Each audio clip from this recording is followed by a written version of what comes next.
Sud Radio Berkov dans tous ses états, le fait du jour. Dis donc, ça s'allonge la liste des ministres, des collaborateurs, du président de la République qui sont mis en examen. Mediapart en a énuméré pratiquement 40. En tout cas, 20 mises en examen et puis d'autres. On va regarder ça, mais surtout, hier, qu'est-ce qui se passe? Eh bien, Éric Dupond-Moretti est renvoyé à la Cour de justice de la République. Eh oui. Il a été convoqué le 3 octobre devant la commission d'instruction de la Cour de justice, préalable à un probable procès pour prise illégale d'intérêt. Et puis Alexis Kohler, secrétaire général de l'Élysée, bras droit d'Emmanuel Macron, considéré comme presque le cerveau droit du président de la République, lui aussi, il est mis en examen, il n'est pas ministre bien sûr, pour prise illégale d'intérêt. Dis-donc, la prise illégale d'intérêt, ça marche très fort en ce moment. Alors, qu'est-ce qui se passe? Eh bien, le journal Le Monde a publié une enquête, comme d'habitude, très méticuleuse, de Gérard Davet et Fabrice Lhomme sur Éric Dupond-Moretti. Bonjour Fabrice Lhomme. Bonjour André. Bonjour. Alors Fabrice, vos enquêtes avec Gérard Davet, vous seul, on les connaît depuis longtemps. Vous faites un travail de fond et je ne veux pas vous encenser, mais franchement, vous faites partie de ces journalistes qui méritent largement encore cette appellation quand c'était l'appellation d'Albert Londres, de Kessel et d'autres. Je voudrais simplement se dire, est-ce que c'est juste d'abord coïncidence absolue que le même jour on apprenne le renvoi d'Éric Dupond-Moretti devant la Cour de justice et la mise en examen d'Alexis Kohler? Coïncidence ou pas? Oui, c'est forcément une coïncidence. Ce sont d'abord deux juridictions différentes, ce ne sont même pas les mêmes tribunaux. Et par ailleurs, je suis absolument convaincu que les juges qui craignent toujours justement que leurs actes soient interprétés, s'ils avaient dû se concerter, ils auraient justement évité ce télescopage pour ne pas donner l'impression que les juges feraient la chasse aux politiques. Donc c'est une coïncidence. Comme tout à fait. Alors oui, non, mais ça me paraît évident, effectivement. Mais effectivement, ça fait effet. Et surtout, alors je voudrais commencer peut-être, parce que je vais commencer par votre enquête. Alors le mécanisme, qu'est-ce qui s'est passé et comment ça s'est développé, ça en est arrivé là avec Éric Dupond-Moretti, agitateur, grand avocat, pénaliste, enfin on connaît, on va pas retracer sa carrière, mais comment il s'est retrouvé, après être ministre de la Justice, comment il s'est retrouvé dans cette espèce de, je ne sais pas si c'est un piège sûrement pour lui et ses partisans, un acte de justice pour les autres, comment s'est-il retrouvé dans ce mécanisme ? Alors, je vais essayer de résumer, mais vous parlez de piège, pourquoi pas, mais je pense que c'est un piège qui s'est tendu à lui-même, en réalité. Il est tombé dans son propre piège. Ouais. C'est-à-dire que depuis des années, Éric Dupond-Moretti, l'avocat, est en guerre contre les magistrats. Il n'a jamais porté beaucoup d'estime aux magistrats, il l'a jamais caché. Après tout, il a le droit. Et en tant qu'avocat, j'allais dire, ça provoquait des heurts parfois assez violents, mais ça restait dans le domaine de l'acceptable. Après, à l'été 2020, voilà que, et là encore c'est une coïncidence pour le coup, qu'il a déposé plainte contre un magistrat monégasque en tant qu'avocat et contre des magistrats du parquet financier aussi en tant qu'avocat, pour des raisons différentes. Dans un cas, parce que le magistrat monégasque aurait maltraité un de ses clients. Dans l'autre cas, parce que les magistrats financiers auraient osé éplucher ses fadettes, ses facturations téléphoniques détaillées. Et bien, quelques jours après avoir déposé ces deux plaintes, qu'est-ce qui se passe? Macron le nomme ministre de la Justice. Personne ne s'y attendait, lui non plus. C'est juste quelques jours après le dépôt des plaintes d'Éric Dupond-Moretti. D'accord. Entre quelques jours et quelques semaines. Si vous voulez, tout se passe en juin 2020, il est nommé en juillet 2020. Donc vous voyez, c'est vraiment un télescopage. Qu'est-ce qui se passe? Eh bien, ça veut dire que dès que Éric Dupond-Moretti met un pied à la chancellerie, il se trouve en fait de facto en situation de conflit d'intérêts. Parce que au-delà des plaintes pénales qui ont été déposées contre les magistrats, il va y avoir des procédures administratives, des procédures disciplinaires diligentées par son propre ministère contre ces magistrats. Le conflit d'intérêts est évident. Or, non seulement Éric Dupond-Moretti ne va pas tenir compte de ce conflit d'intérêts, il va même dire publiquement mais non, il n'y a pas de conflit d'intérêts. Pour être en conflit d'intérêts, il faut être jugé parti. Ce n'est pas le cas. On dépit de l'évidence, d'une part, et d'autre part, il va ensuite poursuivre de sa vindicte ces fameux magistrats, alors que les inspections qui donc étaient mandatées soit par ses prédécesseurs, soit par lui-même, en tout cas les inspections administratives vont les blanchir. Eh bien, lui va dire, malgré tout, avec l'appui du gouvernement, à l'époque, Jean Castex notamment, il faut quand même qu'il soit renvoyé devant le Conseil de la magistrature. Donc, il y a à la fois le conflit d'intérêts dès le départ... Et conflit ouvert entre lui et les magistrats, c'est ça. Et exactement, et on ne peut pas être, j'allais dire, des deux côtés du manche. On ne peut pas être le ministre des magistrats et en même temps être en conflit avec eux, judiciairement ou administrativement. Mais alors, Fabrice Lhomme, quand même, ça pose une question quand même vis-à-vis d'Emmanuel Macron, président de la République. Emmanuel Macron savait évidemment qu'il y avait ces poursuites, ces plaintes de Éric Dupond-Moretti envers les 3 magistrats. Il le nomme quand même, à votre avis, enfin, on n'est pas dans sa tête, mais il n'a pas réfléchi qu'il pouvait y avoir conflit d'intérêts? Non, je pense qu'il n'a pas pensé à ça. J'allais dire, c'est pas à son niveau, il faut être honnête. Je pense que ça aurait dû, ses conseillers auraient dû regarder la situation de manière plus attentive. Emmanuel Macron ne connaît pas la justice et ça ne l'intéresse pas beaucoup. Il n'est pas au fait de cela. Lui, il a voulu faire un coup en prenant Dupond-Moretti, en prenant quelqu'un qui a de la gouaille, qui passe pour être apprécié dans les milieux populaires, alors qu'on sait que Emmanuel Macron a un problème avec la France profonde, entre guillemets. Il a ce profil de super techno qui le coupe d'une partie de la population. Donc, il comptait sur une recrue spectaculaire. Il ne s'est pas trop préoccupé des ennuis que ça provoquerait. Et s'il s'en était préoccupé, peut-être l'a-t-il fait quand même, il a ce côté un peu matamor, décideur. J'y vais quand même. C'est moi le patron. Voilà, c'est moi le patron. Alors justement, le développement maintenant, qu'est-ce qui explique que justement, alors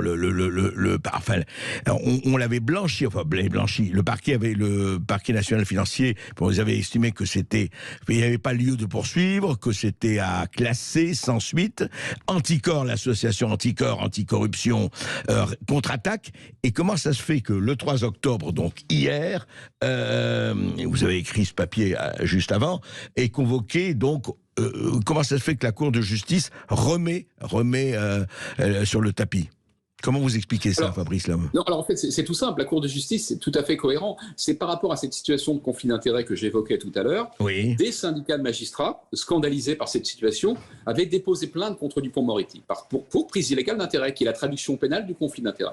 Quand vous déposez plainte contre un ministre en exercice, c'est la Cour de justice de la République qui est la seule compétente. Absolument. Donc la Cour de justice a enquêté. Elle a dans un premier temps mis en examen Éric Dupond-Moretti, il y a déjà 1 an de cela, je crois, et au terme de son enquête, ce qui s'est produit lundi, elle a décidé de renvoyer devant la juridiction de jugement. C'est-à-dire, elle a décidé que les faits étaient avérés et qu'il devait en répondre, M.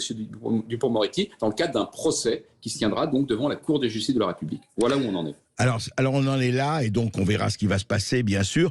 Écoutez quand même, Fabrice Lhomme, ce que disait le candidat Emmanuel Macron en 2017 chez David Pujadas. C'était avant l'élection présidentielle de 2017, je le rappelle. Écoutez. Quand même sur votre conception des choses, si vous étiez mis en examen, est-ce que vous renonceriez à être candidat? Oui, de la même façon que dans le principe, un ministre doit quitter le gouvernement lorsqu'il est mis en examen. Alors, parole. Oui, écoutez, on est malheureusement dans le cas assez classique d'un reniement. Et c'est vrai que c'est dommageable parce que je pense que c'est ce genre de reniement qui contribue à couper un peu, on va dire, le lien entre les politiques et les Français. Ça justifie un peu les accusations ce sont des menteurs, ils tiennent jamais leurs promesses, etc. Surtout sur un engagement aussi éthique. Maintenant, j'allais dire de la part d'Emmanuel Macron, sans vouloir être caustique, mais vous nous aviez invité avec Gérard Davet pour notre livre Le traître et le néant. Et vous vous souvenez qu'on avait longuement développé le fait que Emmanuel Macron n'avait pas de colonne vertébrale idéologique. Donc ça lui donne une souplesse formidable, une agilité formidable, mais ça emporte aussi des conséquences parfois négatives. Et là, je suis absolument persuadé que dans son esprit, Emmanuel Macron dire en 2017 un ministre mis en examen doit démissionner et dire l'inverse en 2022, c'est juste qu'il s'est adapté. Voilà. La situation est différente, son intérêt est ailleurs, donc on dit l'inverse de ce qu'on a fait. Mais à terme, c'est gênant. Oui, ce n'est pas moi qui suis une girouette, c'est le vent. On connaît la chanson. Alors je voudrais quand même qu'on parle de Alexis Kohler, encore une fois. Tout à fait coïncidence, bien sûr. Mais Alexis Kohler, quand même bras droit d'Emmanuel Macron, secrétaire général de l'Élysée. On a même presque dit que c'était le cerveau droit du président de la République.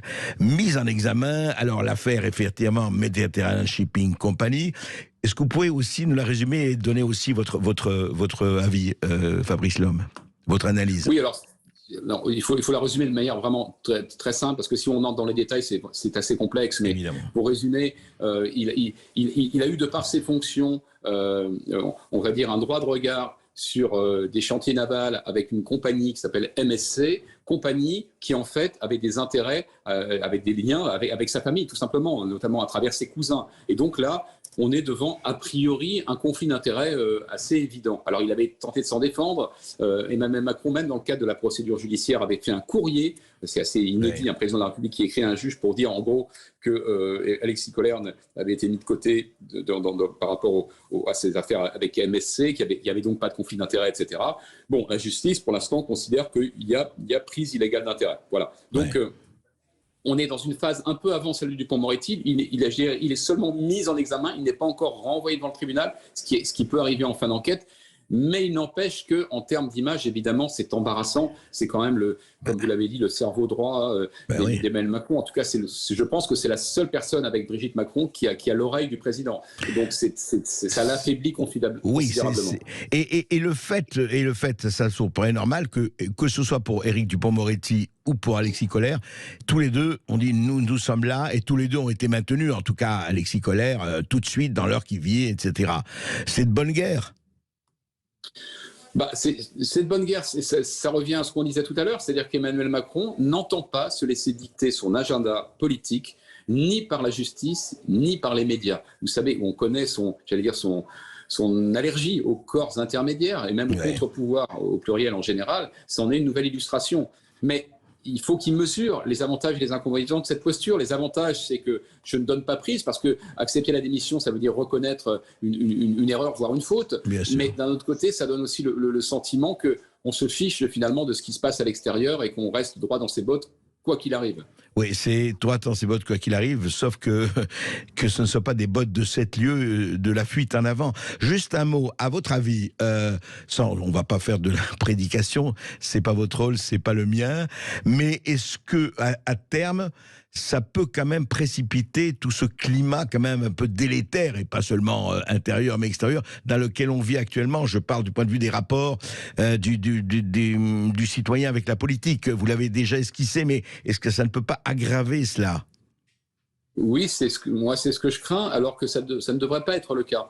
Je pense qu'une démocratie exemplaire, comme l'avait promise Emmanuel Macron, c'est effectivement le fait que des responsables, quand ils sont mis en cause, préfèrent se retirer. Et ça calme le jeu, et ça ne nourrit aucun populisme, et c'est mieux pour tout le monde. Évidemment, on répondra toujours « oui, mais la présomption d'innocence ». Mais elle trouve ses limites dans l'action politique. À partir du moment où vous êtes plombé, vous parlez des 7 bottes ou des bottes de 7 lieues, là c'est plutôt des bottes en plomb, parce que ça plombe un pouvoir, ça renvoie une mauvaise image. Je prendrai un exemple, plutôt un contre-exemple, qui me paraît assez instructif. Au début du quinquennat, du premier quinquennat Macron, vous avez déjà un ministre de la Justice qui a des ennuis, c'est François Bayrou. On apprend, alors qu'il a été nommé, qu'il y a une enquête qui vise son parti, le MoDem, pour des questions de financement. Qu'a fait François Bayrou, qui à l'époque n'a même pas été interrogé et n'a même pas été convoqué pour être mis en examen? Il a démissionné. Il a démissionné en estimant que sa présence au ministère de la Justice, en ayant une affaire aux fesses, entre guillemets, si vous me permettez l'expression, ça risquait de nuire à son image et à l'image du gouvernement. Honnêtement, c'est un choix digne, et personne n'a crié pour autant sur le thème François Bayrou. Oui, présomption d'innocence, etc. Mais bien sûr. Voilà, l'affaire suit son cours. Entre-temps, il a été mis en examen, il est toujours présumé innocent. Mais vous voyez, ça fait baisser la température, ça fait baisser la pression. C'est juste. Merci Fabrice Lhomme, merci pour ces éclaircissements. Nous allons évidemment suivre tout cela, mais cela n'augure en pas grand-chose de ce qui est en train de se passer. Encore une fois, la politique, c'est la direction de la cité, la vie de la cité, et franchement, elle n'a pas besoin de cette pollution, de ce CO2 très particulier. Et nous allons maintenant nous entretenir avec Philippe Fabry. Philippe Fabry, est-ce que nous l'avons? Bonjour. Bonjour. Bonjour Philippe Fabry. Alors, vous avez écouté que moi, Fabrice Lhomme, et vous avez surtout suivi cette affaire à la fois d'Éric Dupond-Moretti, ministre, et d'Alexis Kohler, surtout le bras droit, le cerveau droit, on l'a dit, on le redit, qui, prise illégale d'intérêt, quand même, il y a une enquête très fouillée qui va être faite, qui a commencé à être faite, beaucoup plein, et qui dit, bon écoutez, moi je ne bouge pas, etc. On vous avait reçu pour ce très très bon livre remarquable, La monarchie absolue.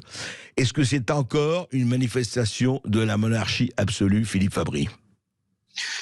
Je pense, oui. En tout cas, c'est dans la continuité du mouvement qui est, Jean-François Revel le caractérisait déjà, c'est l'irresponsabilité présidentielle, puisque à partir du moment où il est là, il ne répond plus de rien jusqu'à ce qu'il soit au terme de son mandat, ou éventuellement même, ça ne suffit pas forcément puisqu'il a été réélu, et naturellement, par diffusion, on va dire, irresponsabilité de tous les collaborateurs, que ce soit les ministres ou les employés l'entourage présidentiel. Voilà.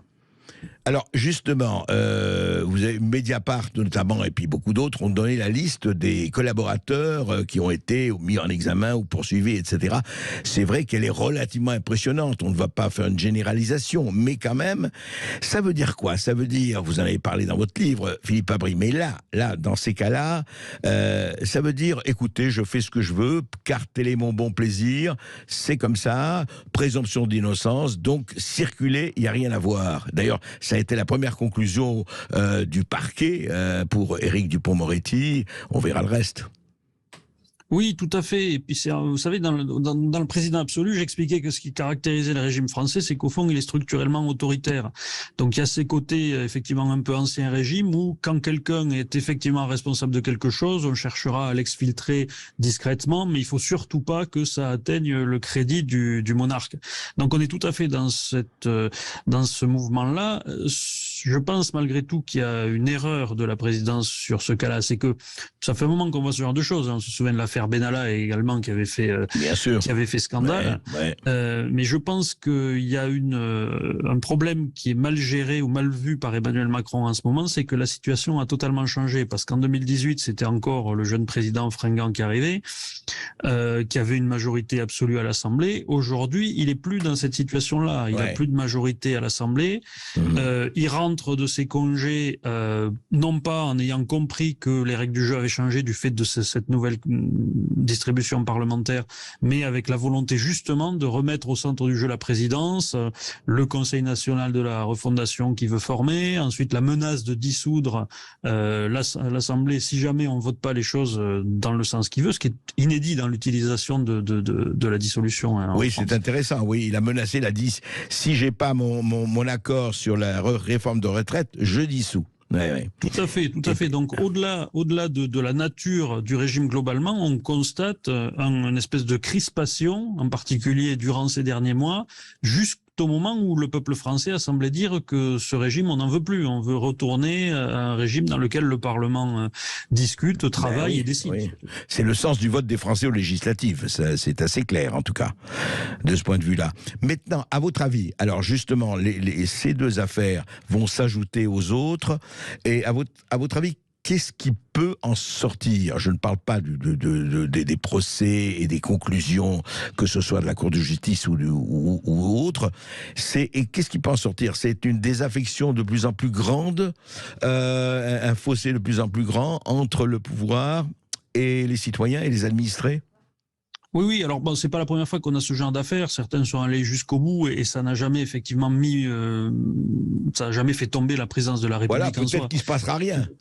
Voilà, peut-être. Alors ça ne suffit pas. Mais ce qu'on doit constater, c'est que il y a une accumulation en ce moment, une accumulation de choses et de choses dans tous les domaines. C'est-à-dire, on a une accumulation des affaires de ce genre-là, qui sont d'autant plus mal vécues. Rappelons-le qu'il y avait l'idée de nouveau monde quand Emmanuel Macron est arrivé. Donc, quand on prétend laver plus blanc, c'est toujours plus gênant que quand on le est monde dans la nouveau. Voilà. Et surtout, tout ceci apparaît dans une situation où, institutionnellement, on se dirige vers une crise aujourd'hui. C'est ça qu'il faut voir. On se dirige vers une crise institutionnelle et constitutionnelle en France. C'est grave ce qui se passe, la menace de dissoudre l'Assemblée parce que l'Assemblée ne serait pas prête à voter dans le sens que veut le président de la République. Normalement, le droit de dissolution sert au président de la République, en tant qu'il est chef de l'État, à garantir la stabilité des institutions. Oui. Rappelez-vous, on ne doit pas lui servir en tant que chef de gouvernement à imposer des décisions au Parlement. Donc là, on est sur un détournement du droit de dissolution qui est extrêmement grave et qui, je pense, sera très mal vécu et est déjà très mal vécu par une Assemblée qui, elle, du fait du contexte des choses, qui n'est plus Playmobil et Godillot. À travailler comme un parlement normal pendant l'été. Oui. Merci Philippe Fabry, pardon. Merci pour vos éclaircissements. C'est vrai qu'on va suivre tout cela, mais encore une fois, est-ce bien le moment, est-ce bien vraiment le moment d'ajouter de l'huile sur peut-être un soupçon d'incendie? À très vite.